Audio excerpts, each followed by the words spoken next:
Halo. Assalamualaikum. Waalaikumsalam warahmatullahi wabarakatuh. Mbak bisa diperkenalkan namanya kepada teman-teman yang menyaksikan ini? Nama saya Ibu Yani aja ya Pak Ustadz. Ibu Yani dari Surabaya. Surabaya. Bu, tolong dibesarkan suaranya Bu biar jelas. Bentar Pak Ustadz. Ya, halo. Udah jelas ya, udah besar Ya, ya. Oke. ya jelas ya. Tinggal di Surabaya ya. Iya. Oke. Ibu apa ya? Boleh tahu pertama sekali lihat video saya kapan ya Bu? Pertama kali saya melihat video Pak Ustadz itu bulan 4 itu Pak Ustadz. Tahun ini, tahun 2020 ya? Bukan, tahun 2019. Oh, udah setahun lalu. Iya, bulan Oh 4 begitu. itu. Nah, terus setelah itu ibu langsung mengamalkan salawat yang di video atau bagaimana? Iya, gini, kan waktu itu saya masih belum tertimpa masalah. Kehidupan saya masih fan-fan aja gitu ya Pak Ustadz. Tapi saya kan waktu itu sukanya itu kalau pagi itu dengarkan musik dangdutan gitu loh. Terus setelah melihat video Pak Ustadz ini, saya kok jadi berubah. Terus saya mendengar setiap pagi selalu mendengarkan sholawat kayak gitu. Terus pada bulan 11 kemarin itu kan selama melihat video Pak Ustadz itu, kalau saya sholat itu, sehabis sholat saya mendawamkan sholawat Nabi 100 kali. Jadi istighfar 100 kali, sholawat 100 kali. Dan di bulan 11 kemarin itu, alhamdulillah, keinginan saya untuk berangkat umroh terlaksana Pak Ustadz. Apa keinginan untuk berangkat umroh terlaksana tahun berapa? Terlaksana di bulan 11 itu. Oh iya. Iya, tahun 2019 itu. Itu berkat salawat atau gimana ceritanya? Kalau saya merasakan sih berkat sholawat, karena semenjak saya mendawamkan sholawat itu, kerjaan saya itu semakin ramai gitu Pak Ustadz. Oh iya, boleh tahu ibu Ya, tadi salawatnya bacaan apa ya? Lafaz salawatnya istighfar 100 kali, sama sholawat Nabi, Allahumma sholli ala Sayyidina Muhammad wa ala ali Sayyidina Muhammad, itu 100 kali. 100 kali satu hari atau setelah habis sholat saja atau gimana? Habis sholat. Jadi 500 kali satu hari? Iya. Terus saya kan punya keinginan untuk berangkat umroh itu. Alhamdulillah di bulan 10 itu, bulan 10 itu saya punya keinginan daftar. Waktu daftar itu udah ada uangnya belum? Waktu itu udah ada uangnya sih, cuma berupa itu mas-masan tabungan emas itu loh Pak Ustadz. Oh gitu, harus dijual dulu masnya gitu ya? Iya, tapi katanya yang saya ikutkan daftar umroh itu jangan dijual dulu Bu. Insya Allah kalau memang udah niat nanti ada jalan keluarnya.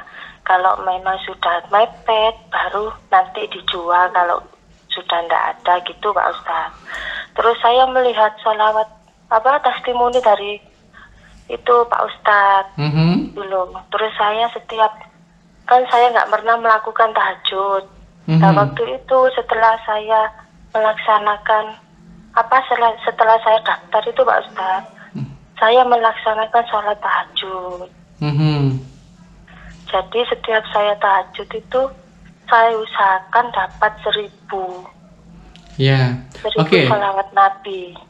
Terus pada akhirnya Pada akhir, iya setelah emas itu bisa saya 3 hari, emas itu ya dijual nggak pada akhirnya? enggak dijual.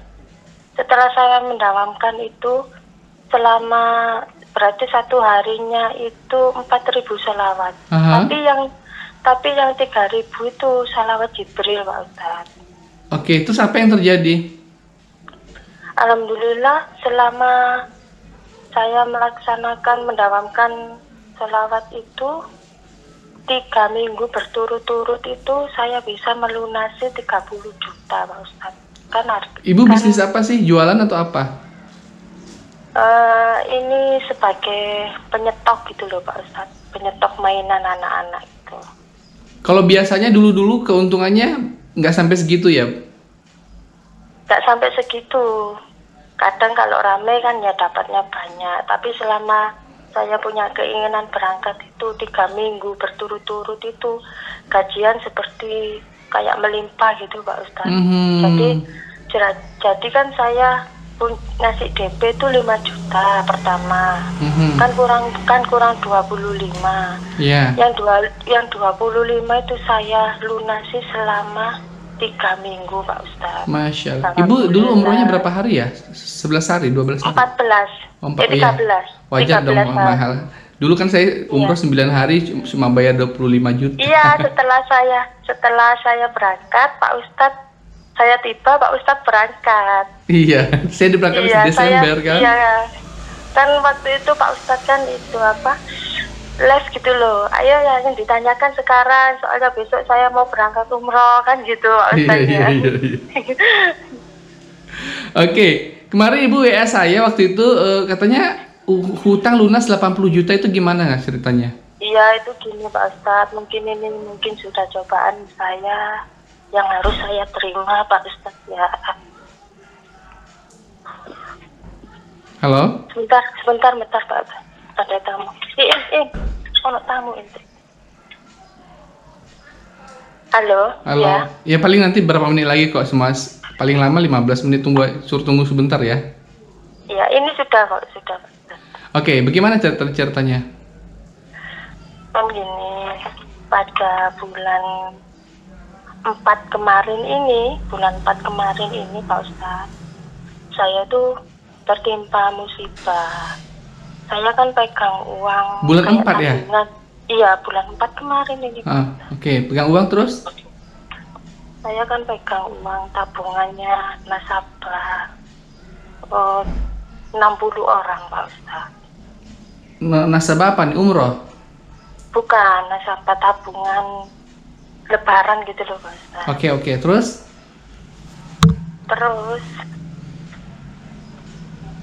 pada bulan 4 itu saya tertimpa musibah. Ada orang yang hutang sampai puluhan juta. Orangnya itu melarikan diri itu loh, Pak Ustadz. Maksudnya ngutang sama Mbak gitu ya? Iya.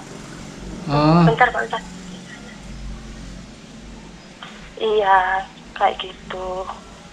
Terus saya kan, sedangkan uang itu kan harus dikembalikan pada awal puasa, Pak Ustadz. Oke. Ya itu. Itu boleh tahu dulu berapa puluh juta itu? Berapa jumlahnya? Total, kalau saya total semua itu sekitar 85. 85 juta yang dilarikan orang itu ya? Ya. Mbak kenapa sih percaya waktu itu ngasih uang sama dia?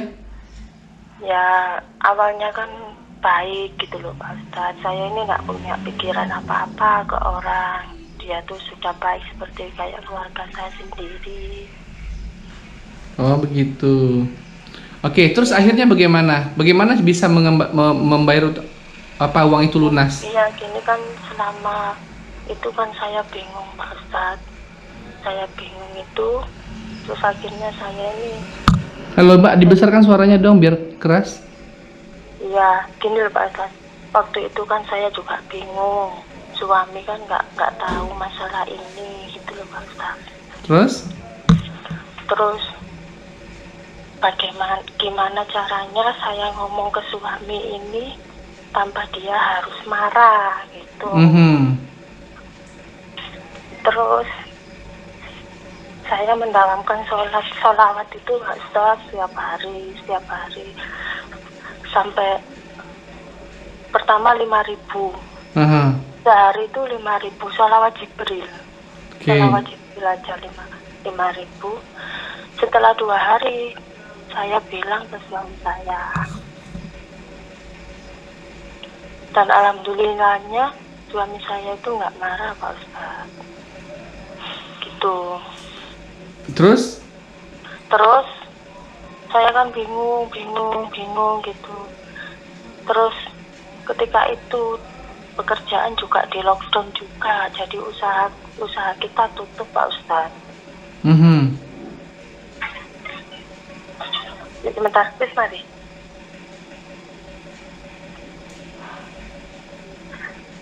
Usaha saya kan ditutup Pak Ustadz, otomatis kan saya nggak ada pemasukan sama sekali.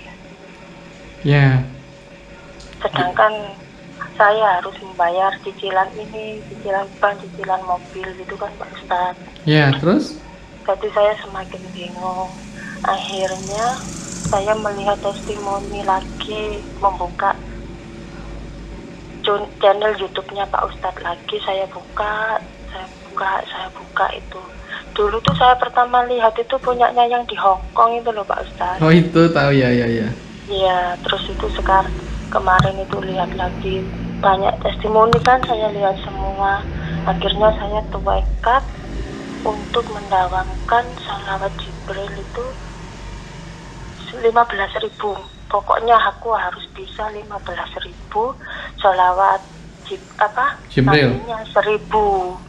Jadi saya setelah sholat tahajud itu sholawat Nabi 1.000. Selanjutnya saya lanjutkan sholawat Jibril itu selama sehari itu 15.000. Jadi saya tuh sudah muter ke sana kemari, gimana cari solusinya.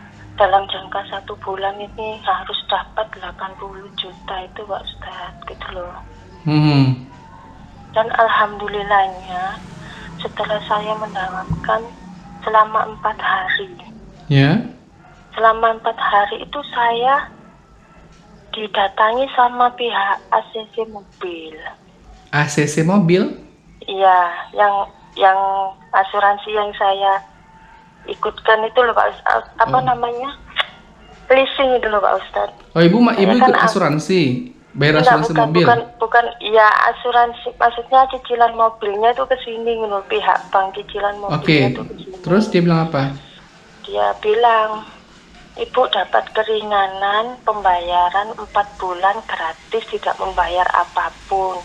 Kan itu sudah rezeki Pak Ustadz. Ya betul. Alhamdulillah saya waktu itu Pak Ustadz seneng banget sampai saya nangis sama suami saya. Ya Allah, mungkin ini keajaiban sholawat yang saya dawamkan. Saya bilang gitu Pak Ustadz.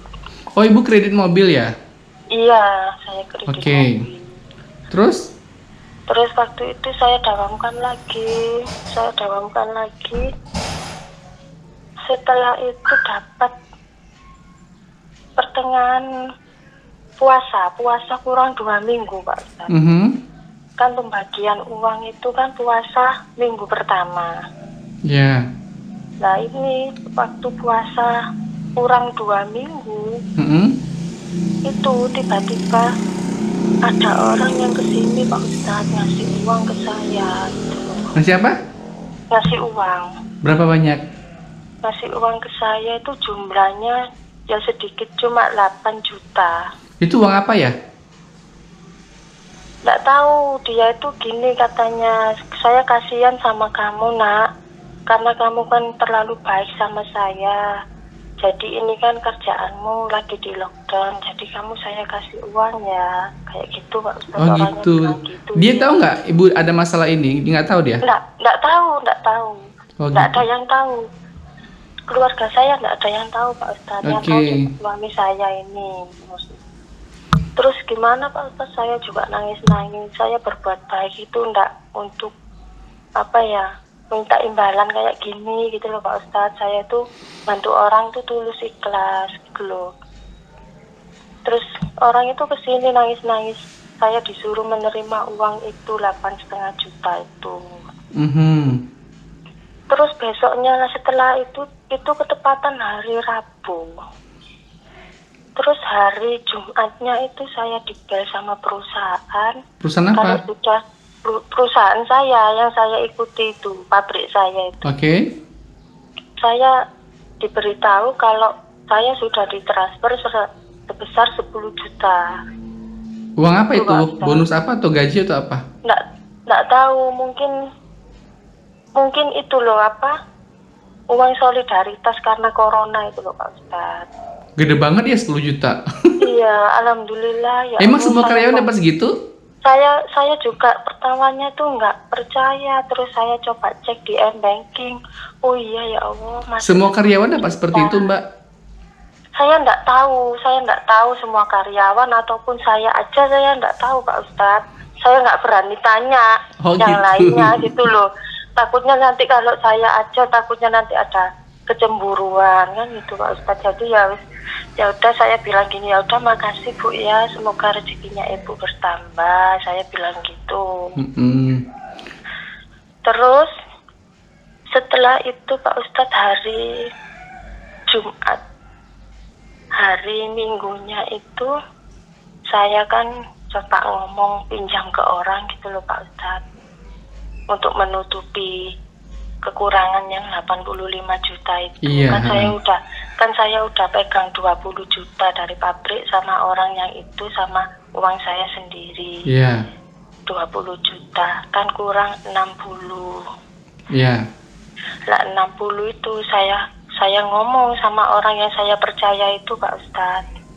Coba saya ngomong gimana solusinya, barangkali bisa bantu saya gitu loh Pak Ustadz.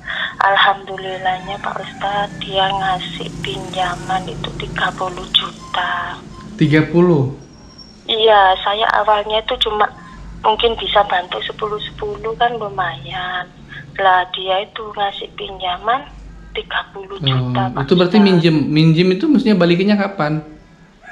Nah orangnya gini, sampean nggak usah mikir balikin kapan. Kalau ada ya sampean balikin, kalau belum ada ya besok-besok kalau udah ada uangnya baru sampean balikin. Ini uang aku kan nggak butuh banget, jadi kamu pinjam aja kayak gitu Pak Ustadz. Oke.